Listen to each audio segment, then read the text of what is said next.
আজকে মহাসমুদ্রের সম্মানিত সভাপতি আমাদের সেনেটর হযরত পীর সাহেব হুজুর চরমনাই দামাত বরকতুল্লাহ আলিয়া, মঞ্চে উপবিষ্ট জাতির শ্রেষ্ঠ সন্তান শ্রদ্ধা ভাজন ওলামায়ে কেরাম, ইসলামী দলের নেতৃবৃন্দ, অন্যান্য দলের নেতৃবৃন্দ, সামনে উপবিষ্ট ইসলাম প্রিয় দেশ প্রিয় ভাইয়ের আমার, আজকে সম্মেলন কেন? আমরা পিআর সিস্টেম নির্বাচন চাই, সংখ্যানুপাতিক হারে নির্বাচন চাই। বিএনপি কেন মানছে না? বিএনপি তো দাবি করেছে আমরা জাতীয় সরকার গঠন করব। বিএনপির দাবি, আর জাতীয় সরকার গঠন করার জন্য সবচেয়ে ভালো পদ্ধতি পিআর সিস্টেম নির্বাচন। জাতীয় সরকার সর্বদলের অংশগ্রহণমূলক সরকার, আর সর্বদলের অংশমূলক সরকার গঠন হতে পারে একমাত্র পিআর সিস্টেম নির্বাচনের ভিত্তিতেই। তাহলে কেন বিএনপি মানছে না? কারণটা আমি তো বুঝি না। অবশ্যই বিএনপি কেও পিআর সিস্টেম নির্বাচন মানা উচিত। সংস্কার চাই। বিএনপি বলছে আমরা সরকার গঠন করে ক্ষমতায় গিয়ে সংস্কার করব। প্রথম প্রশ্ন হলো এই, আগামীতে বিএনপি ক্ষমতায় যাবেন, এই গ্যারান্টি আপনি কে দিয়েছে? আপনি কিভাবে ভেবেছেন যারা 91 থেকে 91 পর্যন্ত ফেল করার কারণে 96 ক্ষমতা আসতে পারে নাই, আবার 2001 থেকে 2005 পর্যন্ত দেশ চালাবার কারণে 2008-এ তারা ক্ষমতা আসতে পারে নাই। 2001-এ বিএনপি ইশতেহার ঘোষণা করেছিল, সেই ইশতেহারের মধ্যে 10% বিএনপি বাস্তবায়ন করতে পারেনি। এমনকি 2001-এ বিএনপির ইশতেহারের 1 নম্বর শর্ত তারা পালন করতে পারেনি। আমি বিশ্বাস করি আগামীতে ক্ষমতায় কে যাবে না না যাবে আমি জানি না, কিন্তু বাংলাদেশের জনগণ কোন দুর্নীতিবাজ, চাঁদাবাজ, দখলবাজ, খুনিদেরকে ক্ষমতা দিবে না। বাংলাদেশের জনগণ রক্ত দিয়েছে, জীবন দিয়েছে বাংলাদেশে চাঁদাবাজি করার জন্য নয়, খুন করার জন্য নয়, দেশকে দখল করার জন্য নয়, দুর্নীতি করার জন্য জীবন দেয় না। বাংলাদেশের মানুষ জীবন দিয়েছিল, মানুষ মুক্তি পাবে, শান্তি পাবে। আমার গরিব দুঃখী গরিব মানুষ ক্ষুধার্ত থাকবে না। বাংলাদেশের একজন মানুষ খোলা আকাশের নিচে থাকবে না। বাংলাদেশের একজন গরিব বস্ত্রহীন থাকবে না। আমার বাংলাদেশের কোন মানুষ খুন হবে না, খুন হবে না। বাংলাদেশের ব্যবসায়ীদের চাঁদা দিতে হবে না। বাংলাদেশের প্রত্যেক নাগরিক অধিকার বাস্তবায়ন হবে। তারা শান্তিতে বসবাস করতে পারবে, নির্বিঘ্নে ঘুমাতে পারবে। আমার মা বোনরা জাতীয় রাস্তায় চলাফেরা করতে পারবে। বাংলাদেশের মসজিদ থাকবে, মাদ্রাসা থাকবে, বাড়ি থাকবে, টুপি থাকবে, বাড়ি ভেঙে আক্রমণ করতে পারবে না, দিতে পারবে না,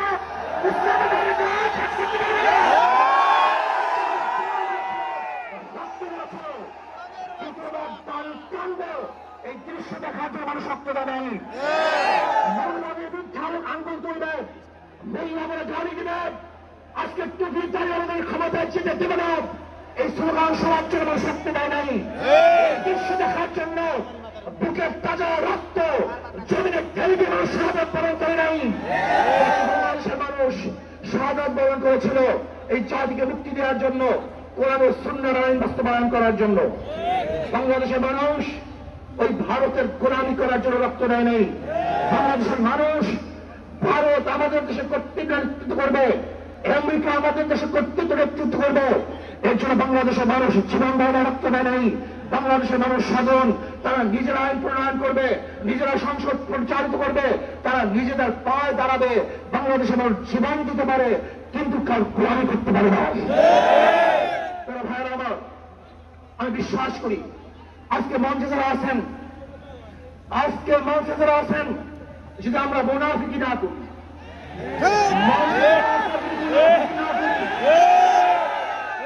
মুখের এবং কাজের প্রধান একসাথে থাকেন, মুখের সাথে কাজে যদি মিল থাকেন, আমি এই লক্ষ জনতার সামনে কসম করে বলতে পারি আগামীতে ক্ষমতা দেবে ইসলাম, ক্ষমতা দেবে ইসলাম।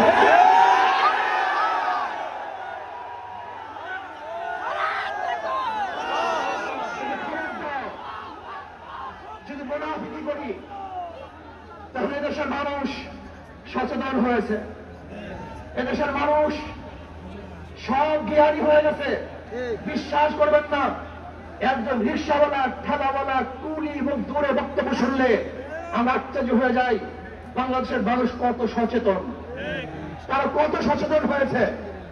যদি আমরা মুনাফিকি না করি, যদি আমরা ঐক্যবদ্ধ থাকি, বাংলাদেশে একটা বাক্স ইসলামের নাম দিতে পারি। যেরকম আমেরিকা এবং ওই জায়রাস ইসরায়েল ইরানের উপর আক্রমণ করে ফেলেছিল, মুহূর্তের মধ্যে বিচ্ছিন্ন করে দিবে, কিন্তু আক্রমণ করার পর দেখেছে ইরানের গুহার থেকে কোথা থেকে বোম মিসাইল চলে আসছে। আমেরিকা এবং ইসরায়েল যেরকম অনুভব করতে পারে নাই, বাংলাদেশের বুকে যদি একটা বাক্স দেখে, বাংলাদেশের ঘরের থেকে এমন মিসাইল বের হবে, এমন বোমা বের হবে।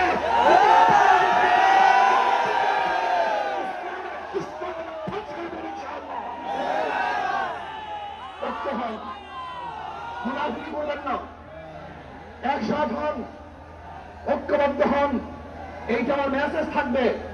যদি ঐক্যবদ্ধ ভাবে ক্ষমতার লোভকে সংবরণ করে, আমি ক্ষমতায় যেতে চাই না, ইসলামকে ক্ষমতায় নিতে চাই। আমি ক্ষমতায় চাইতে চাই না, কোরআন ও সুন্নাহকে ক্ষমতা দিতে চাই। যিনি আদর্শ পালন করেন, এই নীতি আদর্শ যদি গ্রহণ করেন, ইনশাআল্লাহ নাসরুম মিনাল্লাহি ফাতহুন করিব, অবশ্যই সাবিরিন। সেই দিন আসতেছে, আমি দেখতেছি, মহারাজ আমার চোখের সামনে আমি দেখতেছি। ওই সংসদের মধ্যে কলেমার কথা হবে,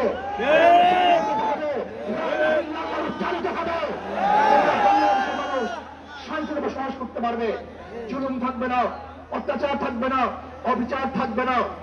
প্রত্যেকটা মানুষের প্রাপ্তি তাদের ঘরে ঘরে পৌঁছানো হবে। আজকে আমার মা মনে করছে ইসলাম ক্ষমতা আসলে আমাদের অবস্থাটা কি হবে। ইসলাম ক্ষমতা আসলে প্রত্যেকটা মা বোনের ন্যায্য অধিকারকে প্রতিষ্ঠিত করা হবে। ইসলাম ক্ষমতা আসলে আগামী 5-10 বছরের মধ্যে সমস্ত গরিবরা দরিদ্র সীমার উপরে চলে যাবে। ইসলাম ক্ষমতা আসলে 28 লক্ষ কোটি টাকা বিদেশে পাচার হবে না, দুর্নীতি থাকবে না, জুলুম থাকবে না, অত্যাচার থাকবে না, নির্বিচার কোন মানুষ আর খুন হবে না, গুম হবে না।